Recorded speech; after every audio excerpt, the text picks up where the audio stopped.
Two brothers walked out to worship on the same day. One of them was accepted, the other one wasn't. And the Bible never tells us why. 4 verses. That's all Genesis gives us. Cain brought some of the fruit of the ground.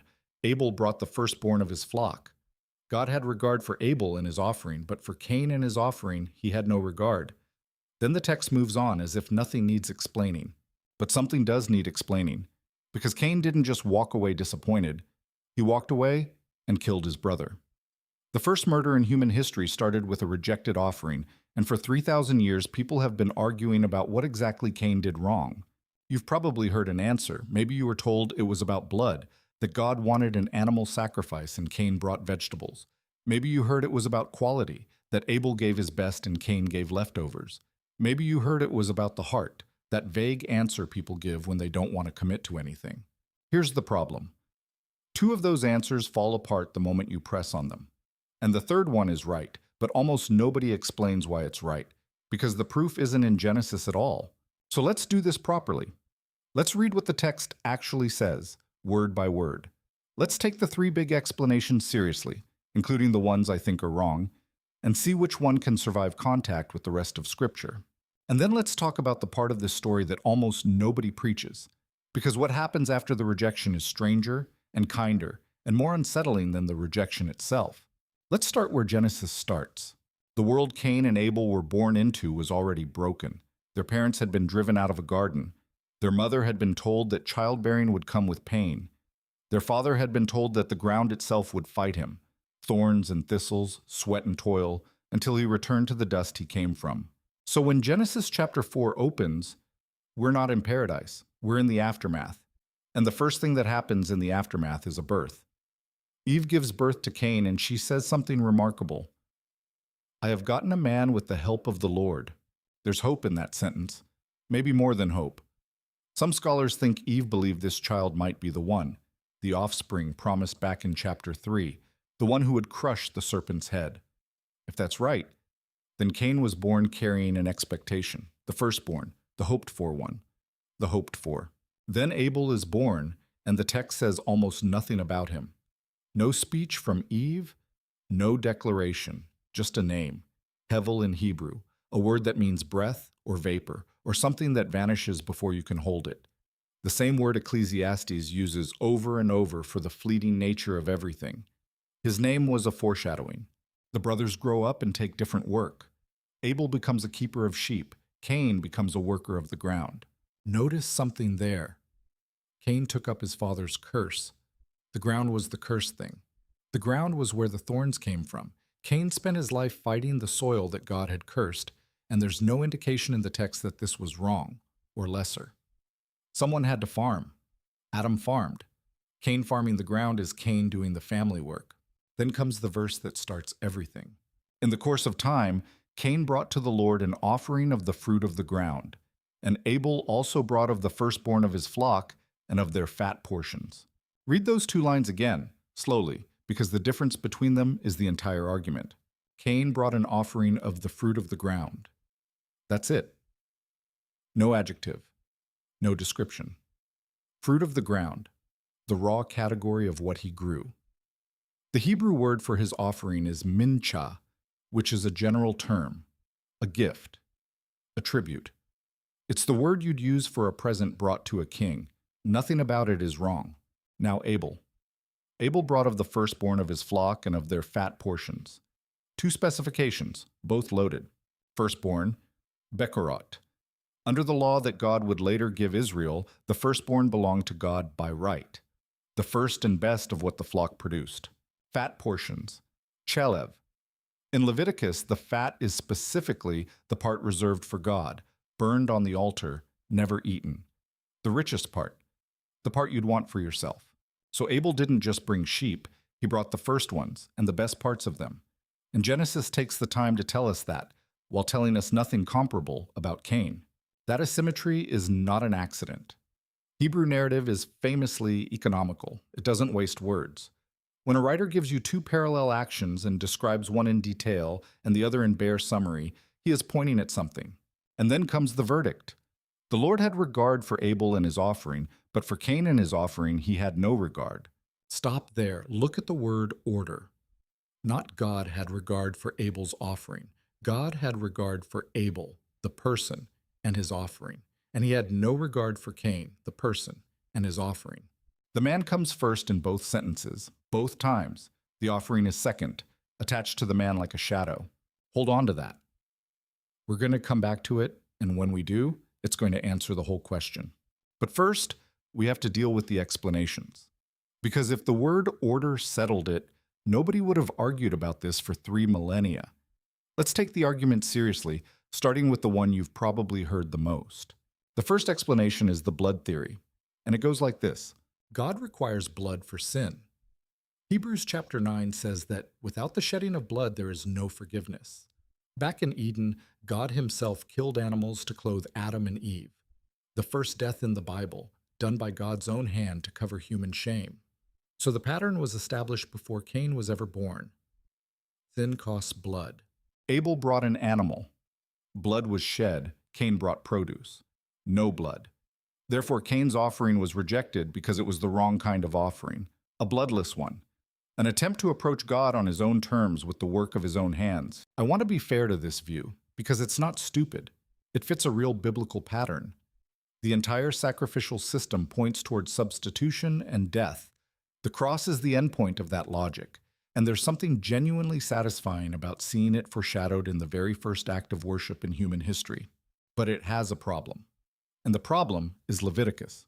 In Leviticus chapter 2, God commands an offering, and it's grain, fine flour with oil and frankincense, no animal, no blood. It's called, in Hebrew, a mincha, the exact same word Genesis uses for what Cain brought.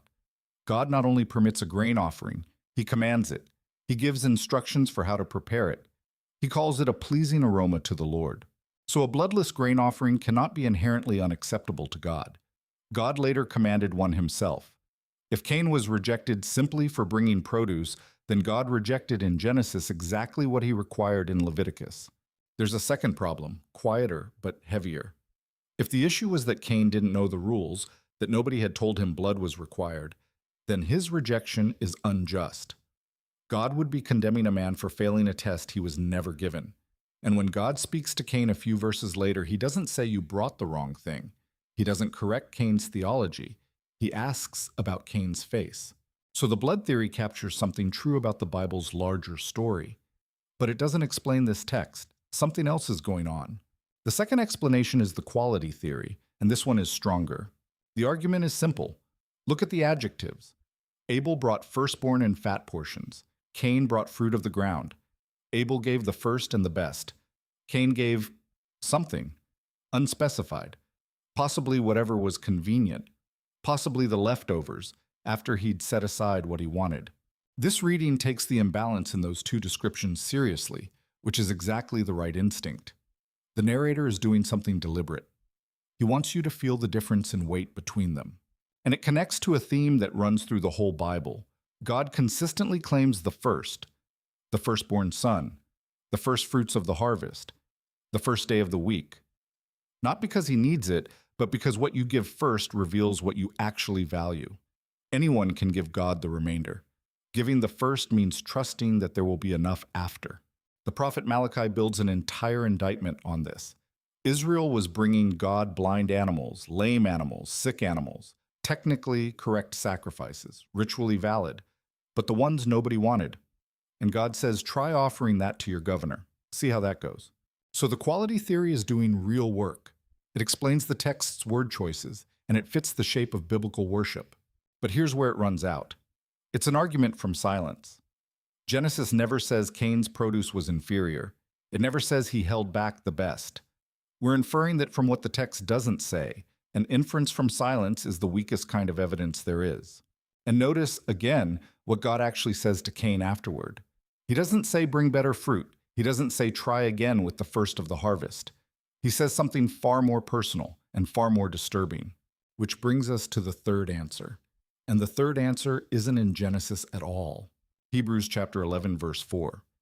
By faith, Abel offered to God a more acceptable sacrifice than Cain. By faith. That's the New Testament's own reading of Genesis 4. And it doesn't mention blood, and it doesn't mention quality. It names the difference, and the difference is faith. Then it goes further. Through his faith, though he died, Abel still speaks. The author of Hebrews is telling us that the thing which made Abel's sacrifice better was located in Abel, not in the sacrifice. Now put that next to what John writes. Cain was of the evil one and murdered his brother. And why did he murder him? Because his own deeds were evil and his brother's righteous. Notice that John dates Cain's problem before the murder. His deeds were already evil. The offering wasn't the moment Cain went wrong. The offering was the moment Cain's condition became visible. And Jude, writing about false teachers, has a phrase for it. They walked in the way of Cain, not the way of the wrong sacrifice. The way of Cain, a whole posture, a whole path, a religion of correct external motions with nothing behind them. 3 New Testament writers look back at this story. Not one of them says Cain brought the wrong item. All 3 say Cain was the wrong man. And now go back to the word order in Genesis. The Lord had regard for Abel and his offering. For Cain and his offering, he had no regard. The person first, the gift second. The offering wasn't a test that Cain failed. It was a mirror that Cain looked into. God read the man, and the gift told the truth about the man, the way a gift always does. This is why the quality theory feels right without being complete. It's downstream of the real answer. Why did Abel bring the firstborn and the fat? Because he believed God was worth the first and the best. Why did Cain bring unspecified produce? Because to Cain, this was a transaction, a tribute, a tax. The thing you do because it's what's done. That was ordinary in the ancient world. Every culture around Israel brought first fruits to their gods. It was agricultural insurance. You gave the god a portion, the god gave you rain. Nobody asked whether you loved the god. The system didn't care about your heart. It cared about your delivery. Cain worshipped like a man of his time. Abel worshipped like a man who knew who he was talking to. And there's one more thing hiding here, easy to miss. Abel was the younger brother. Cain was the firstborn, the one with the birthright, the one his mother greeted with a declaration, the one who inherited his father's work. God chose the younger. He'd do it again with Isaac over Ishmael, Jacob over Esau, Joseph over 10 older brothers, David over 7. This is one of the most stubborn patterns in the entire Bible. God repeatedly refuses to be bound by the order humans assume he must follow. Cain wasn't only rejected, he was overlooked in favor of someone with less claim than him. And that, I think, is what actually broke him. Now we get to the part almost nobody talks about. After the rejection, Genesis says Cain was very angry and his face fell. And then something happens that changes the entire meaning of this story. God comes to talk to him. He doesn't send Cain away. He doesn't strike him. He doesn't move on to the acceptable brother and leave the unacceptable one standing in the field. God comes down and asks him a question. Why are you angry? Why has your face fallen? Think about how strange that is. God knows why. He always knows why. Questions from God in Genesis are never for information. He asked Adam where he was, knowing exactly where he was.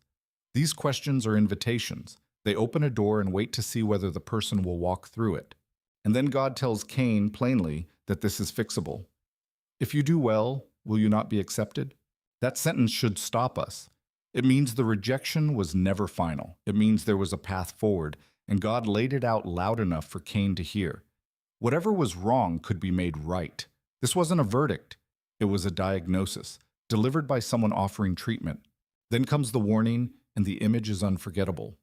If you do not do well, sin is crouching at the door. Its desire is for you, but you must rule over it. That word, crouching, is rovetz in Hebrew. It's used of an animal lying in wait.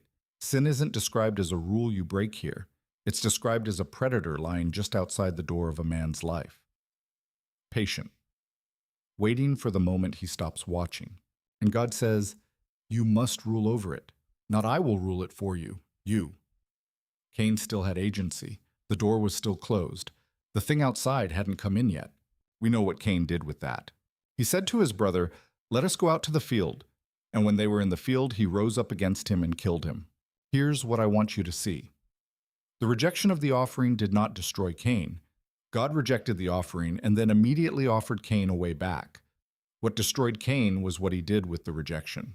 He could have asked. He could have said, what do you want from me? and God had already begun answering. Instead, he took his anger to the only place it could go once he refused to take it to God.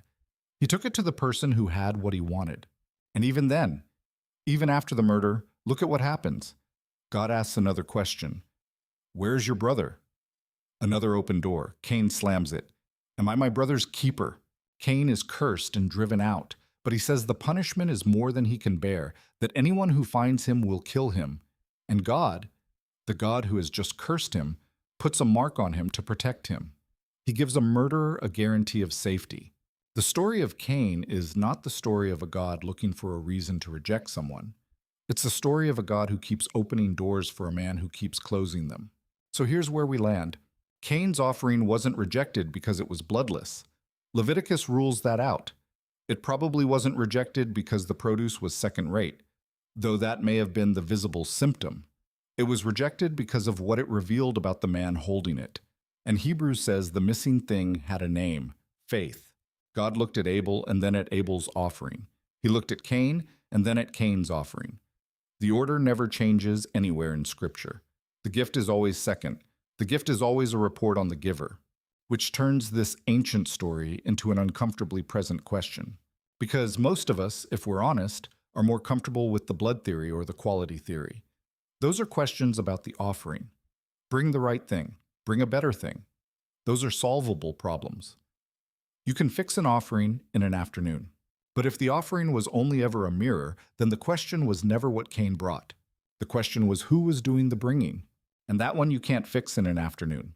Cain heard the answer to that question from God's own voice, standing in a field with the way back laid out in front of him. He had every advantage. He had a personal conversation with God about the exact nature of his problem and the exact solution to it. He walked away from it and went to find his brother, which means the tragedy of Genesis 4 isn't that God said no. It's that God said no, and then said, here's how, and Cain only heard the first part. If this landed differently than you expected, that's usually the sign there's more in a text than we were taught. If you want the rest of these, the questions the Bible leaves open, subscribe, and we'll keep going.